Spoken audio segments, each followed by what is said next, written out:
Oh, got the Cab Sav again, Marty. This is a Grenache. You've never had a Grenache before? I've no idea what wines are. Oh, it's good. It's good. It's A Grenache is probably my favourite grape. Are they like... It's smoother than a Shiraz. It's an easier drinking red wine than a Shiraz or a... Yeah. It's not like a girly Merlot, but it's like sometimes you get a Shiraz and a Cab Sav and you're just like, oh, that's a lot of that. That's too much like hard work. Grenache is very middle of the road. Yes. Very Triple M. Very Triple M music. Oh, would you say... No, it's not. I reckon a Shiraz is Triple M because it's like, coming at you live and loud. It's the Barossa Shiraz. Okay, there you go. Grenache is the crowded house of wines. Oh. Yep. Don't dream it's you know over. what, that is... Yep. There's a Multi-21 Wine Chat. Obviously, Madams and I are having a spin-off podcast coming up on the Multi-21 Podcast Network. Oh, you can tune up the douche level to 11 on a podcast like that. God, the amount of listener feedback I get from this podcast on that topic, I don't think I'd be able to cope with it if we did a wine podcast. Oh, yeah. That'd be good.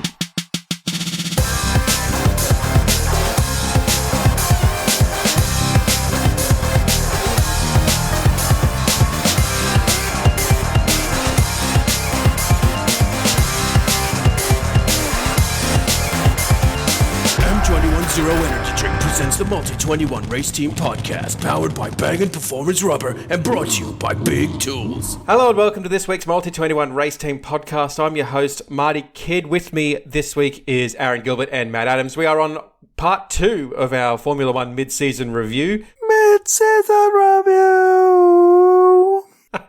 And this week we'll be talking about pretty much the entire midfield. So that's AlphaTauri, Aston Martin, Alpine and McLaren. So strap yourself in.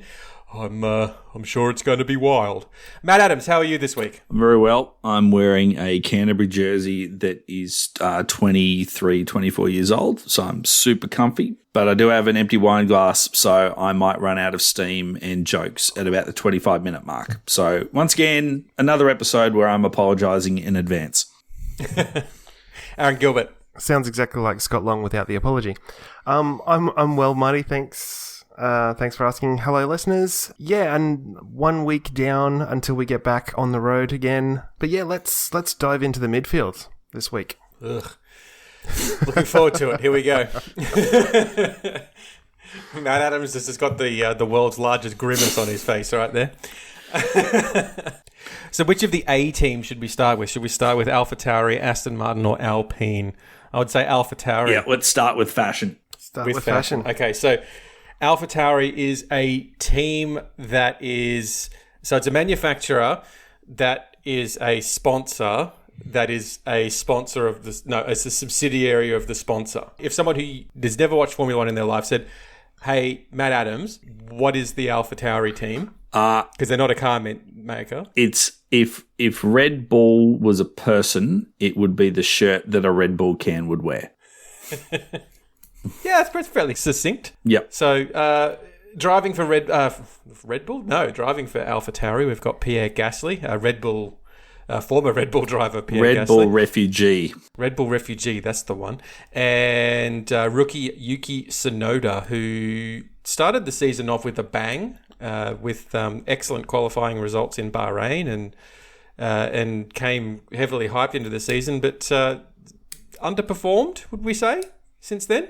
Or would we say hot and cold? I don't know. I think both are pretty accurate. Considering his form at the end of last year's F2 season, I definitely expected a little bit more from him. And, but he has given us glimpses as to what he can do in AlphaTauri machinery. But, as we've discovered with a lot of drivers, the learning curve in Formula 1 is extremely steep. Have you done your the preparation that you did for last week's episode, Aaron? I did, Muddy. I got some hard facts to back it up. All right. Can you, before we go any further, let us know how the two drivers at AlphaTauri are going? So in the qualifying race, Pierre Gasly is ahead 11-0, which is not, kind of expected, I guess. But I thought Yuki might have got him at least once so far. But there's still another 12 races to go. 11-0 is pretty unequivocal. I think that if it was sort of... I think the team would be, or Yuki even would be happier if it was something like 7-4, 6-5 or 7-4 or something. 8-3, 9-2, 10-1. All those would be better. In the That is race, a valid point you raised there. You're listening to the Numbers Podcast with Matt Adams and Marty Kidd.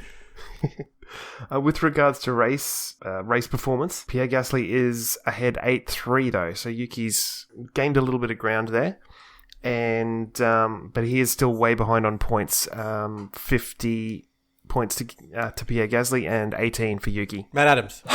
I didn't want to say this, but the Tsunoda is a long line of Japanese drivers to come into Formula One, and they all seem to do the exact same thing in their first season or two, where they show flashes of pace and flashes of brilliance, and then love bending their car at every opportunity. That seems to have just been a standard for young Japanese drivers for the last 30 years, and he just happens to be another line that he's obviously shown some pace, but makes a lot of mistakes and spends a lot of time yelling at his team on the radio. Yeah, it's not really good form to be yelling at your team on the radio like that, is it? Well, it just, you can yell at your team. You can yell at your team if your team's making mistakes, or if they're. But when you're the one making more mistakes than your teammate, and even when you've got your sporting director of Red Bull with the Big Brother team basically saying pull your head in, that's a pretty good I guess idea for you to start behaving, or you might find yourself like a whole bunch of other people that have driven for AlphaTauri and Toro Rosso over the years, where you don't quite crack it and then all of a sudden you're gone, never to return. No, that's right. The good thing for Tsunoda, though, is if he doesn't make it in Formula One, Toyota is committed to the World Endurance Championship, and that's where Kazuki Nakajima and Kobayashi-san and all of that are driving, so they'll make a seat for him there. Once again, fits perfectly into some former F1 drivers that fitted that exact bill. So so those two drivers that you mentioned, both Nakajima and Kobayashi, who were probably harshly treated by Formula One in the end. They definitely showed some promise and definitely showed flashes of pace. And it's just, this isn't, if you're handed a seat at an AlphaTauri, you don't want to drop it. It is a genuine midfield team now. The car has genuine pace. So if you race-winning team, yep. If you muck up your chance in AlphaTauri, your chances of being picked up by somebody else are pretty slim. Yeah, it's not as if you can blame your poor performance on the car. Yep. So yeah, you're right. But if Tsunoda does not perform, then it also is good news for our Antipodeans in the F2 championship, because Liam Lawson is absolutely storming through F2 and DTM concurrently this season. So that's where you want to race our Formula One car, someone who can drive a GT3. Well, all experience is relevant, right? That means you'd be pretty experienced on the cartoon iRacing. I still crash a lot. But you've got the experience. Aaron Gilbert also spends a lot of time yelling at his team. No, just anyone in general, really. Yeah, true. On the other hand, Pierre Gasly, he's having a great season. No, you need to say his name properly. Pierre Gasly! Pierre Gasly, exceptionnel! Come on, that's very 2020 talk. Come on, Aaron. Well, what are you going to do about it? Aaron shrugs his shoulder. You've got to understand that you can shrug your shoulders all you want, but this is not a visual medium. Well, he shrugged his shoulders after taking the longest sip of a beverage in human history, just to draw out the pause, and then shrugged. I'm like, oh, double delay. Oh, game, set, and match, Mr. Kidd. Gasly is, as I talked about on a podcast on this particular network a few episodes ago, I still think he's the most intriguing person in the driver market if he wanted to be. I'm still not convinced that he's going to end up at Red Bull. I just don't think that... Nah, not again. I just don't think that Christian Horner rates him highly enough to have him back. So, but he has been in my non-humble opinion, he has been one of the best drivers on the grid this year. Prove me wrong. No, I'm not going to prove you wrong. I agree with you. No, yeah, me too. Where do you think he's going to go, though? There's no tension in this podcast. Stop agreeing with me all the time, you jerks. Where could he go, though, Matt? Well, that is the question. Where does he go? IndyCar. I still think he should go to McLaren. I think that him and Norris at McLaren would be a very good team, very good partnership. Oof. Sorry, where would Daniel Ricciardo go? He goes to supercars. He goes and Oh yeah, true. We've been over this, haven't we? Yep. Him and Fabian Coulthard driving together in supercars. Did we actually discuss IndyCar, like McLaren buying into IndyCar last week? No, because it happened this week. No, we didn't. Well, whatever. No, we didn't, because this is not an IndyCar podcast. Oh, Yeah, I know, but it is I want it F1 to be an related, IndyCar like being podcast. McLaren. So I just wanted to know if because We what I'm haven't about talked to about say, McLaren in our mid-season review yet either, Aaron. we haven't. No, but what I was about to say is Just hold your horses, mate. Hold your horses. mid-season review. Okay, so Matt Adams wants Pierre Gasly to go to McLaren.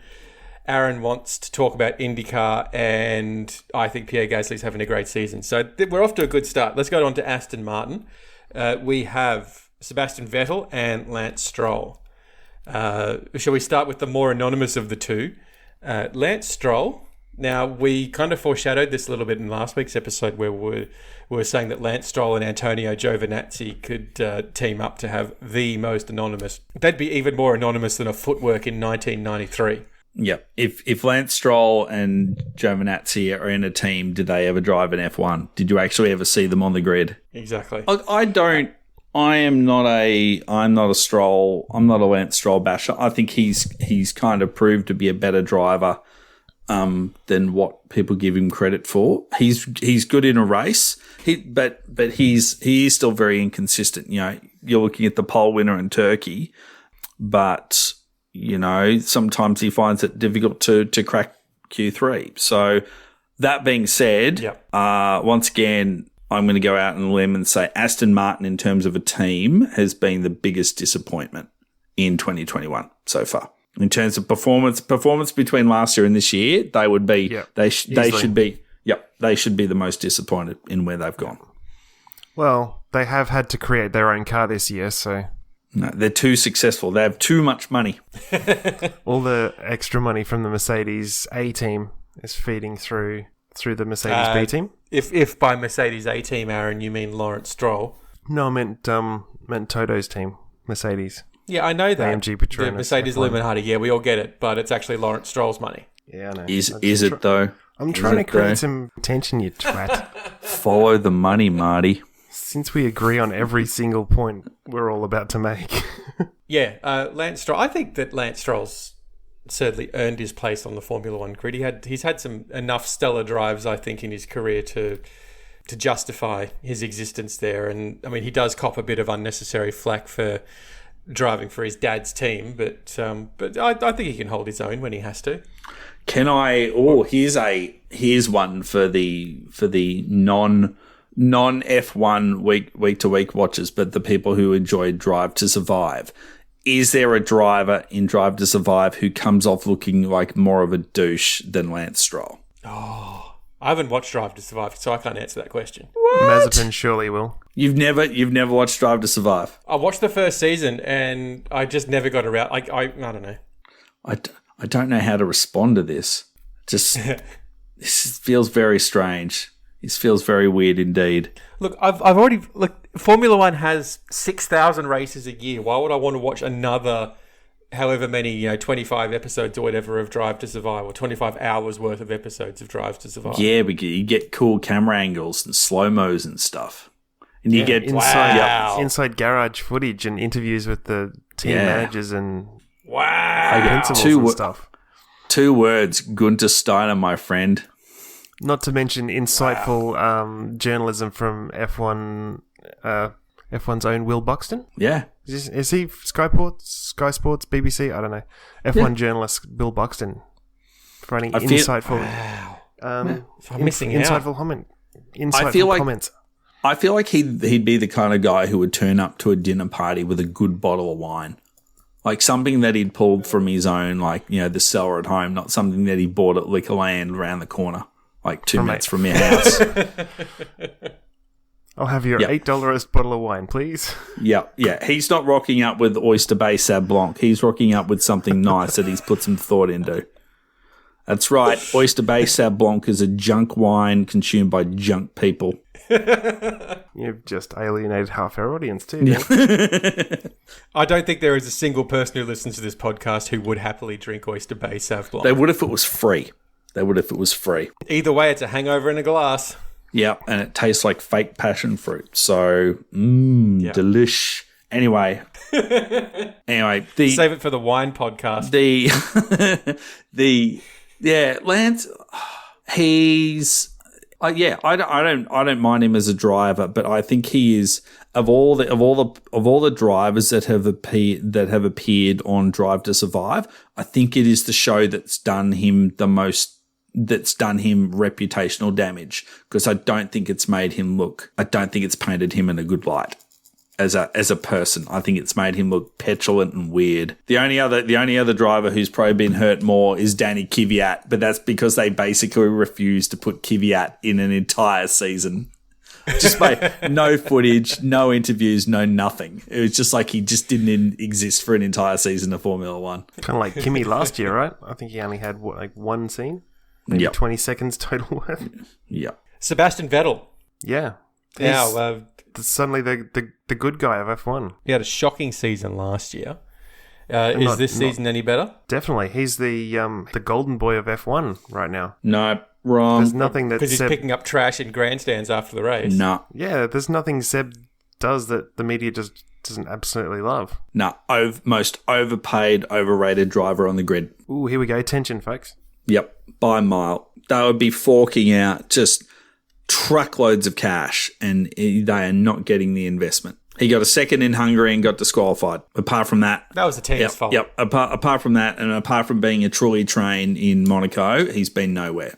I don't really have a strong opinion either way. I think that, he's certainly past his prime in terms...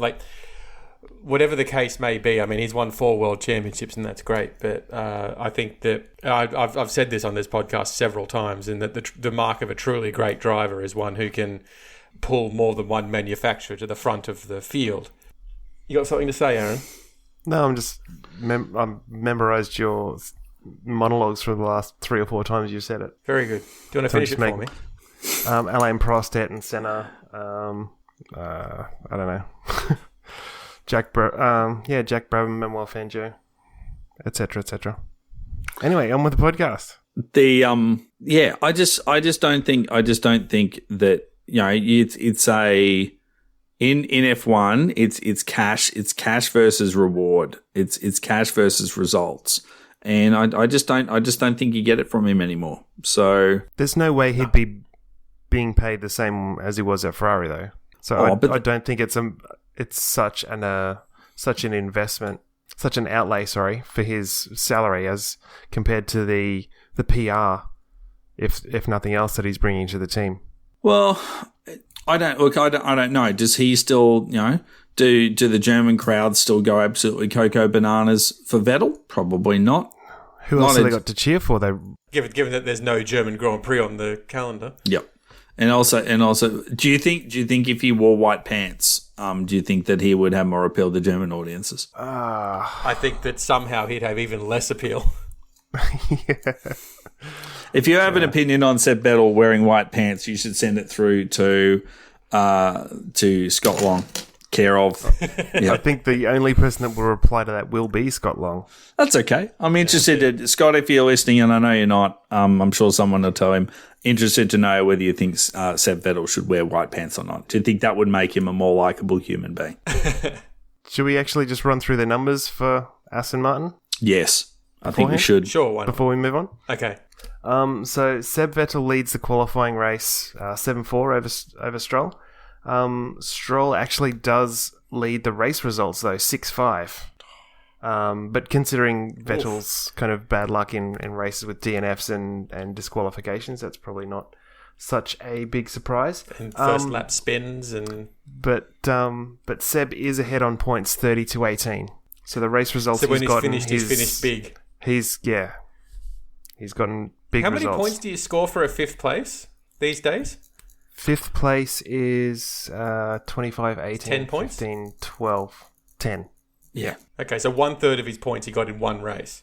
Yeah. If you're gonna break it down to a sum equals sum formula, Marty. Yep. No, it's more that he's got more points than Lance Stroll, but it's not through consistency. Is my point. Still more points. It doesn't matter how or where you get them.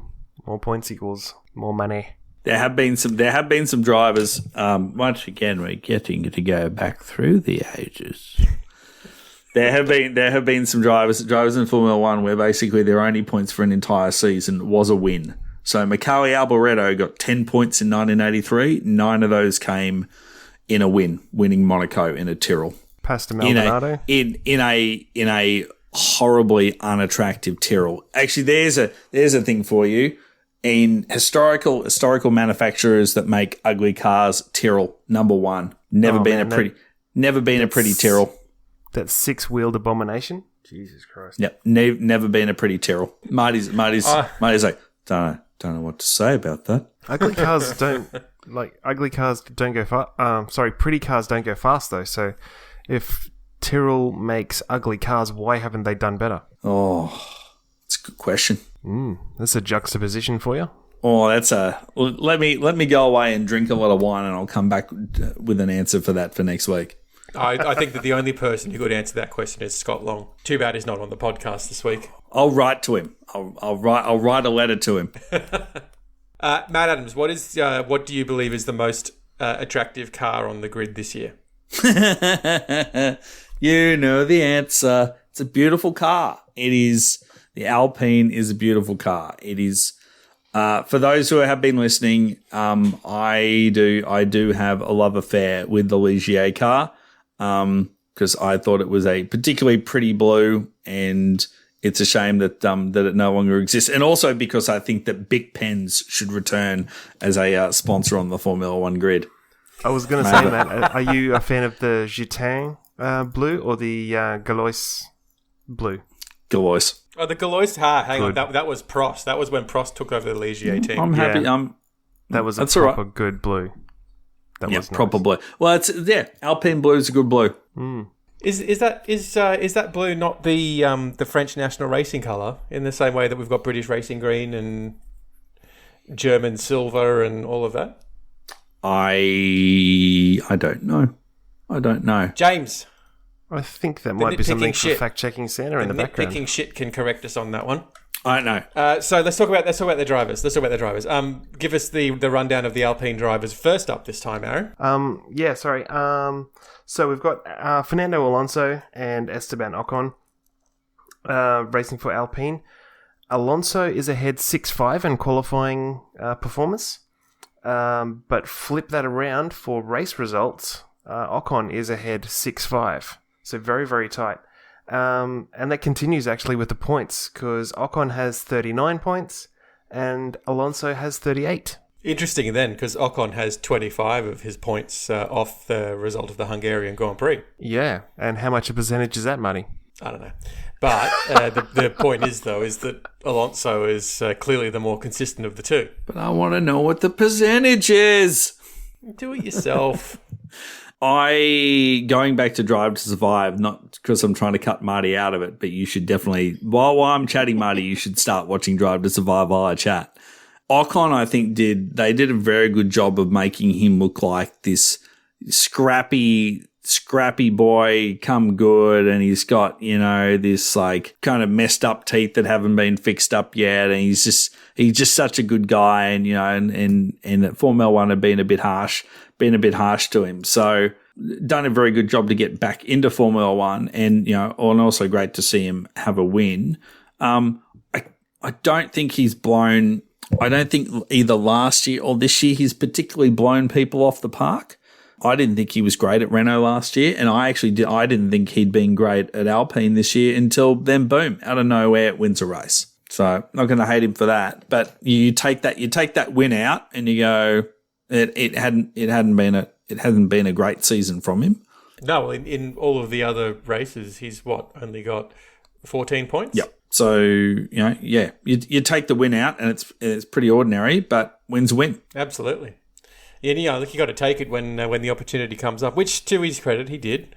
He's put in a couple of okay performances, I think, but I tend to agree. He's just not. He's kind of one of those drivers that are certainly capable of remaining in Formula One, and you can't argue with their place there, but they're never going to set the world on fire. Kind of like your David Coulthards, that kind of thing. Yeah, where you're a good driver, but you're never going to win a championship. Sorry, mate. Well, it's a bit rough. Man drove a Jaguar, for crying out loud. So did Mark Webber. If you're driving an Alpine and you finish 8th in a Grand Prix, you should get out of your car and just walk to the garage and be thoroughly dissatisfied with your performance. Like finishing 8th in that car shouldn't bring you in a race, shouldn't bring you any joy at all. No. So that's kind of what they would say is your bare ass minimum, really. Yeah. Like on a relatively standard race weekend. Yeah. If you're George Russell and you come 8th on a regular basis, you're just going to be drunk, on every Sunday night. After a Grand Prix. You're going to get out of the car. You're going to jump out of the car. You're going to get your dick out. You're just going to run around with your hands up. It's a party. But Jesus. You do that. You do that. Who's running Williams these days? Dorito Salsa's running it. We talked about this last week. Well, don't salsa in inverted commas. Just don't dip it in the salsa, mate. That's Jesus. Doritos creamy goo. But it's like that level of celebration, though, right? Yeah. Whereas, like you kind of feel that way when an Alpine if you finish 4th or 5th, maybe. Yeah. Or even if you grab a sneaky podium. Oh, and I think if you're a sneaky race win. I think if you're Alpine and you're finishing 6th, you're like there should be a lot of high fives and fist bumps and all that kind of thing. But if you're finishing 8th, it's that classic kind of car driving back to Parc Fermé, and it says, good job, P8, silence, thanks guys, and that's it, and you get out of the car, and that's it. So I also would have put Fernando Alonso in the overpaid has-been pile with Vettel, but I have been entertained and impressed by the fact that he's kind of come back to terms with Formula One, and he's showing both decent qualifying and decent race pace. So I actually, I don't know if I'm alone in feeling like this, but I'm kind of a little bit annoyed that Fernando's is performing as well as he is, because his off-track antics and particularly in how he interferes in the political side of teams and everything always just makes you think he can't be a great guy to have on your team. But he gets results. Is it also you're just irritated by his hat choices as well? That you always feel like the hat that he wears is too big for his head? Yes. Yep. Now that I think about it, that's a very valid point. Because now that I can have a chance to think and reflect on that, it's mostly the hat. Yeah. Yeah. He's got big visor. Yeah. He's got big visor syndrome. Just wear a normal hat, mate. Yeah. You only won 2 world championships. Come on. No need to ponce around. His last world championship win was 15 years ago. Let's just stop and think about that for a moment. Was there anybody in the year 2000 that was driving in Formula One, winning world championships in 1985? Probably. Ask me the question again, and then I'll try and figure it out.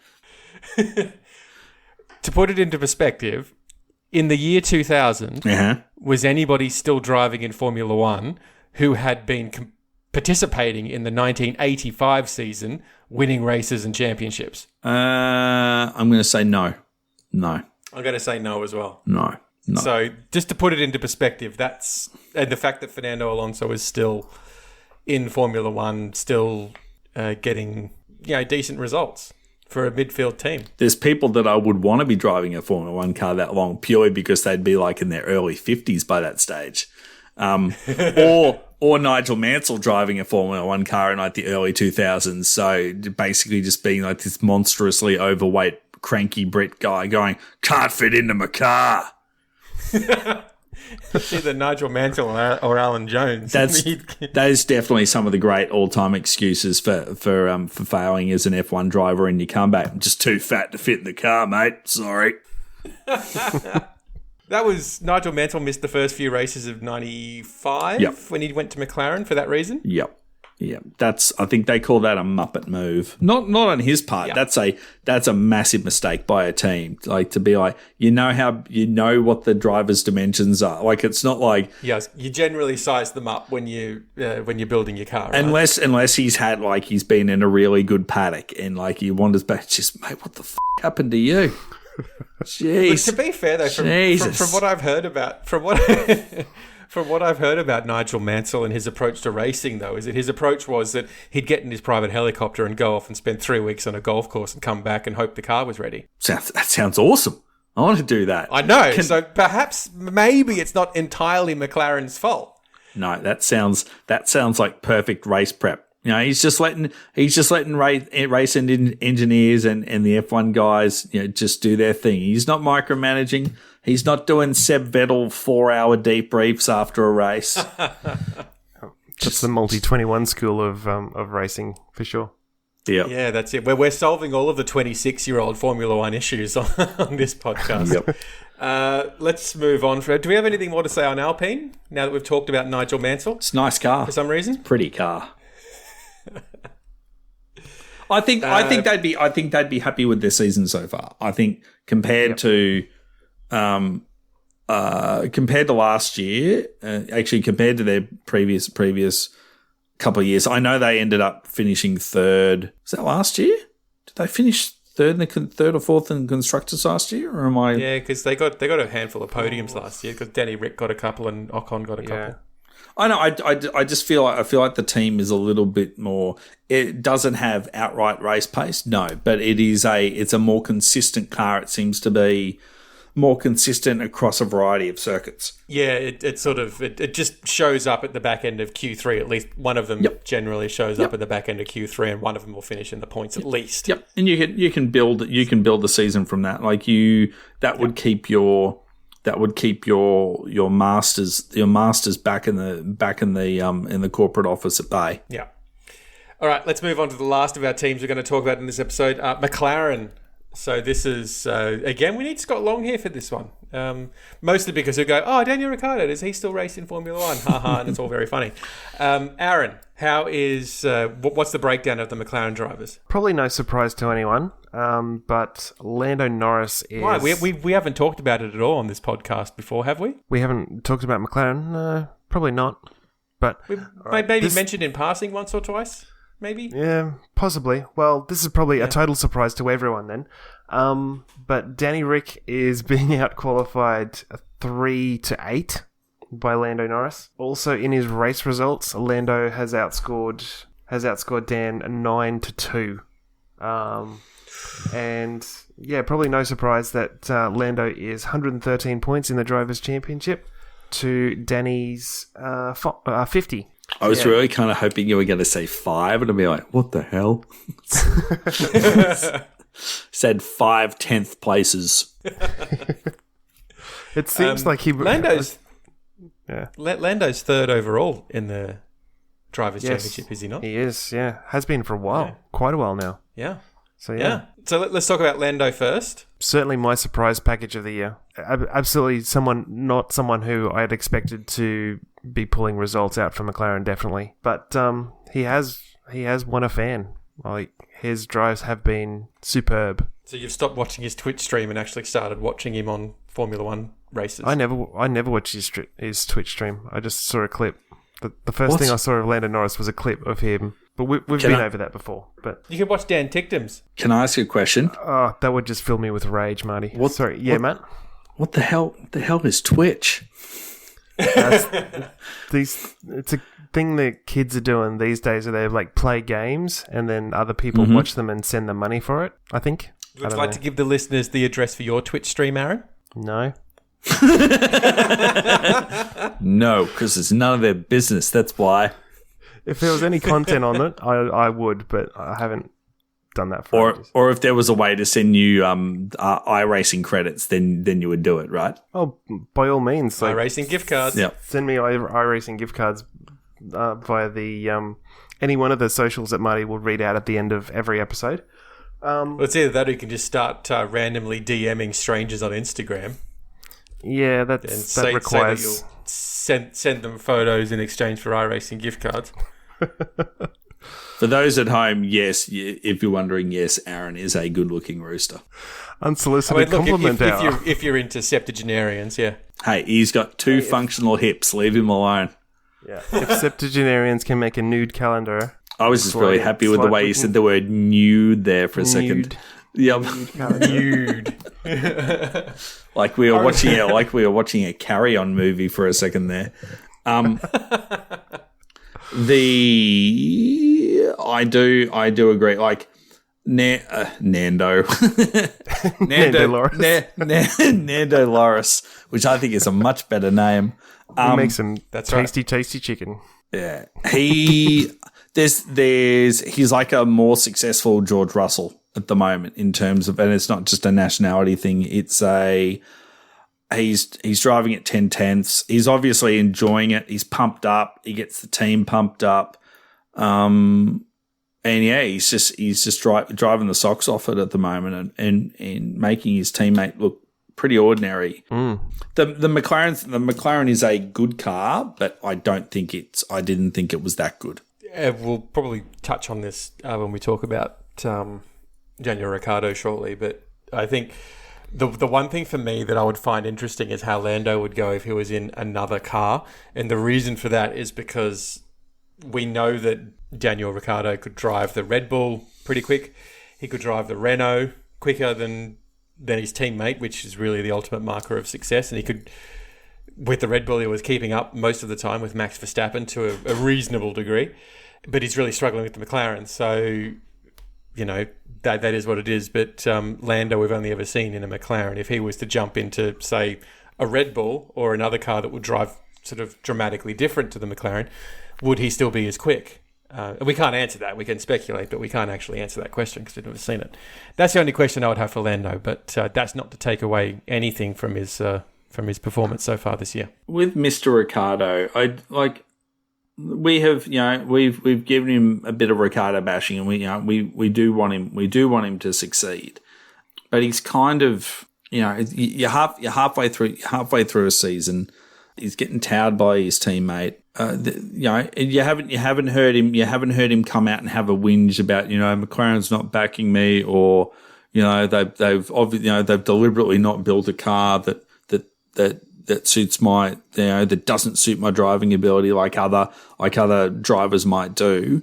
What's he got to do to pull himself out of the slump? Like, or is it just like has he just lost it, or is this car just so completely unsuited to his driving style that I think it's from what I could ascertain, a lot of it's to do with how the car responds to braking, and so Ricciardo's sort of last of the late breakers type of braking just doesn't, obviously not the quickest way to drive the car.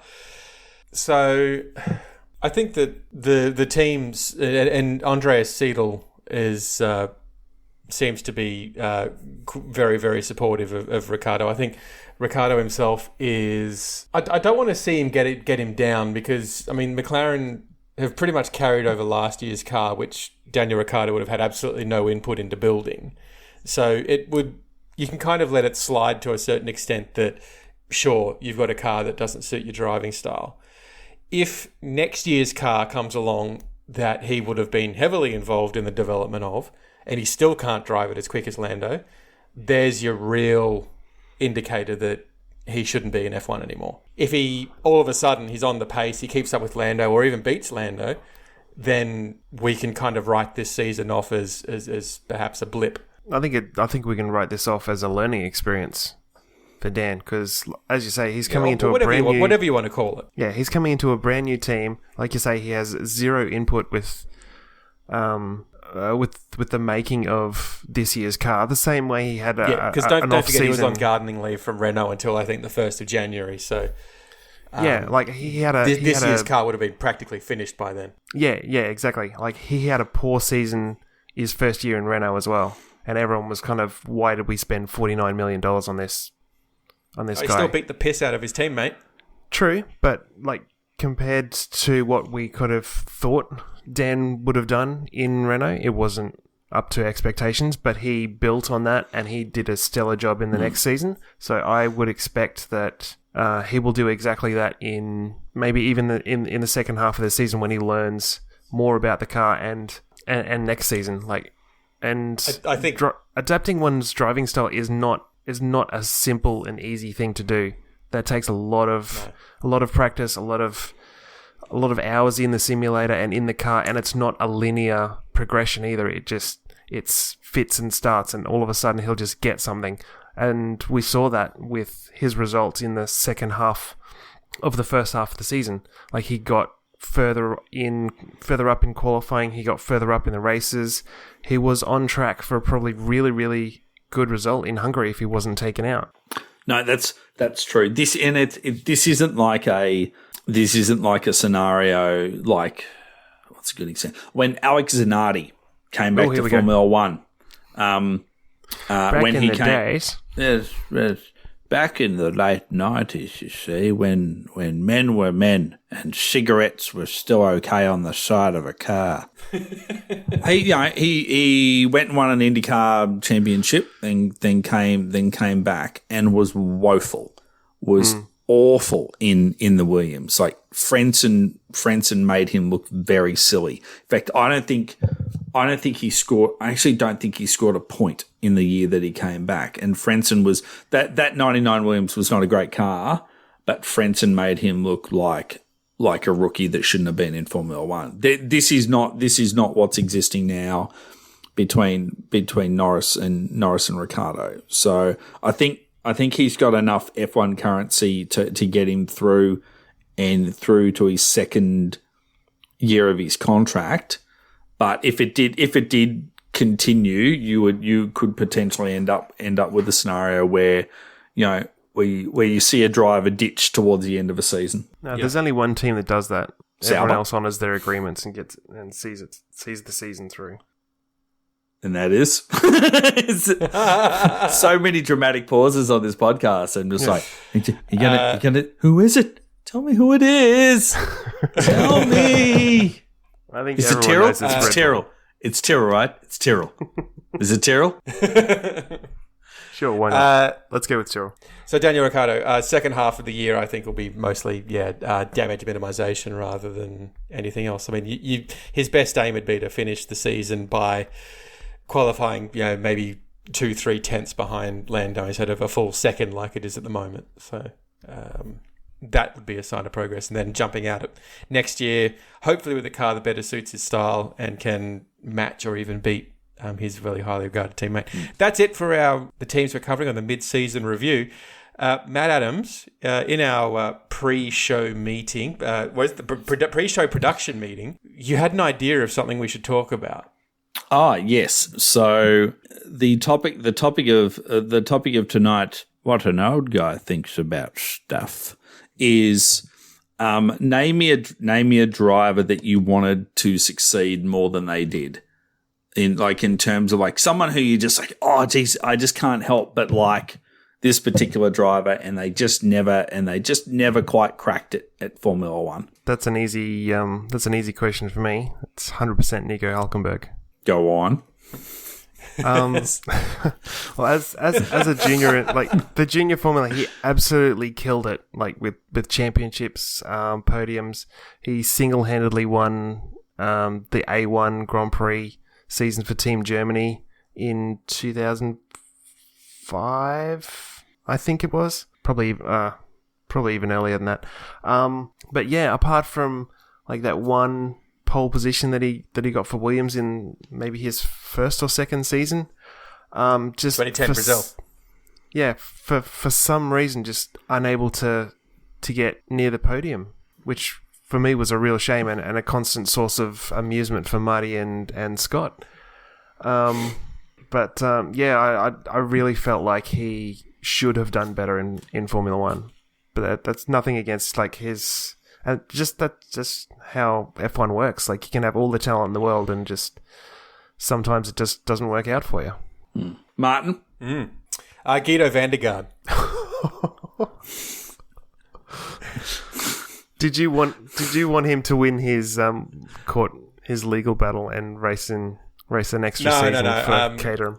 That's not actually my answer. My real answer actually is Kamui Kobayashi, and reason for that. The reason for that is because, first of all, I think I think we touched on this earlier in this episode. He never really got a proper chance in a decent Formula One car. Secondly, is one of my most magical memories of Formula One was when he scored that podium at Suzuka in around 2013, 2012 maybe, and the way the crowd was chanting when he was on his way up to podium and everything. It's one of the, admittedly and disappointingly, few moments of pure joy that you experience as a Formula One fan, and I just would have loved to have seen more of that. Probably the only driver ever to crowdfund a race seat for Formula One too. When he came, that's true. Oh, I forgot about that. When Caterham were done, like they weren't even racing, and somehow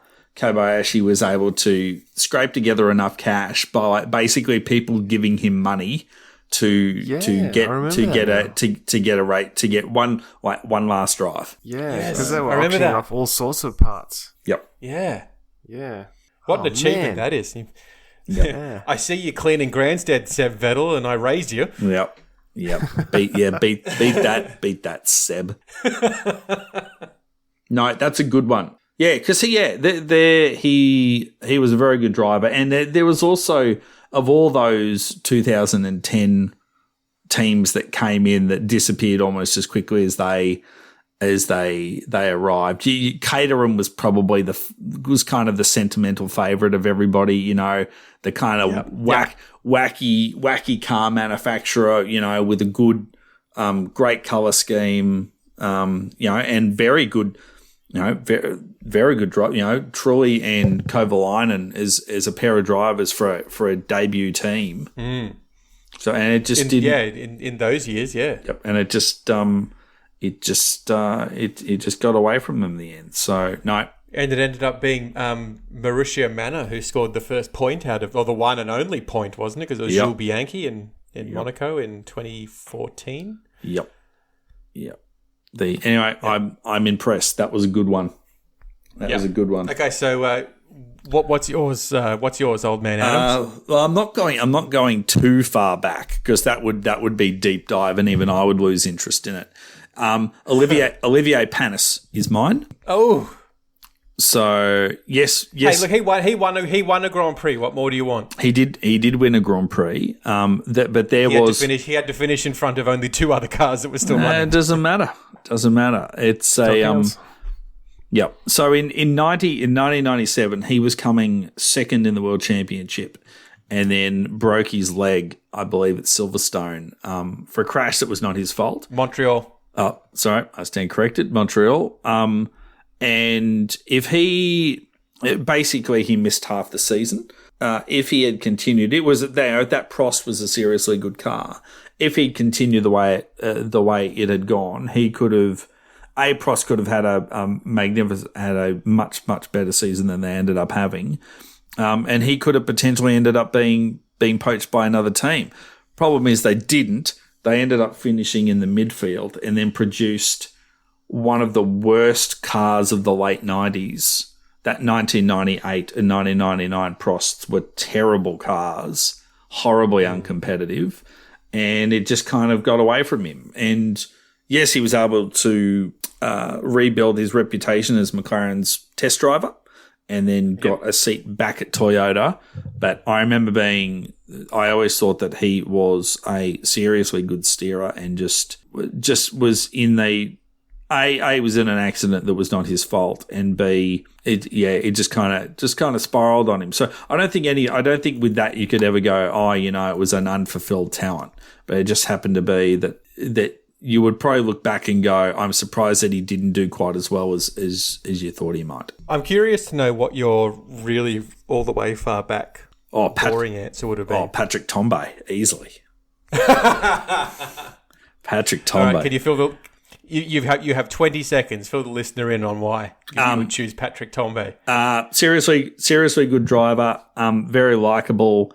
Was the guy to win, took over Villeneuve's seat in 82, and won a horribly depressing race at the German Grand Prix. Won a race in 83 and then lost his drive at Ferrari, which 20 seconds is up. probably hurt him more than just about any other person to ever drive for Ferrari. Like it had been his life's ambition to drive for Ferrari, and the way that he was treated was very disappointing. And went to Renault, which should have been a championship winning car the season before, and it was a team on the downhill slide.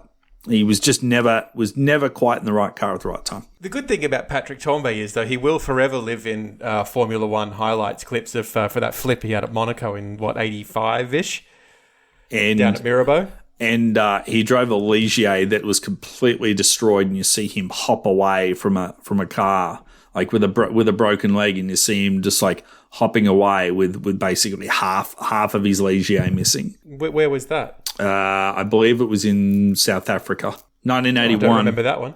Well, I don't think you probably weren't born, so.